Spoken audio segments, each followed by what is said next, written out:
របៀបធ្វើបបរខាប់គ្រប់គ្រឿងដើម្បីកូនញ៉ាំទៅថ្លោះសាច់គោចំនួន600ក្រាមយើងក៏អាចដាក់សាច់មាន់សាច់ជ្រូកឬសាច់ត្រីបានដែរដំបូងយើងដាក់ប្រេងអូលីវខ្ទឹមសរំលីងជាមួយសាច់គោឲ្យឈ្ងុយបន្លែផ្លែហើយនឹងមើមបន្លែស្លឹក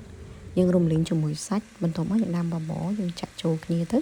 ហើយយកកូនក្រោម2ឆ្នាំយើងអាចដាក់គ្រឿងទេសអំបិលប៊ីចេងស្ករបានដោយសារតម្រងនោមគាត់នៅខ្សោយ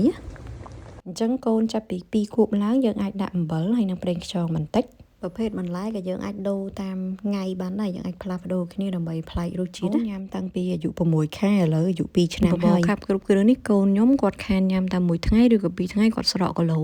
សូមមានន័យថាវាមានសារធាតុចិញ្ចឹមនិងប្រូតេអ៊ីនខ្ពស់មែនទែនអាចធ្វើម្ដងញ៉ាំបាន2ទៅ3ថ្ងៃកូនខ្ញុំញ៉ាំមួយថ្ងៃ2ទៅ3កំប៉ុងហើយយើងដាក់នៅកកទូទឹកកកខាងលើអើយគ្រប់តម្លាក់ចឹងមកកូនដាក់ដៃទៀតណាញ៉ាំបានទៀតទេ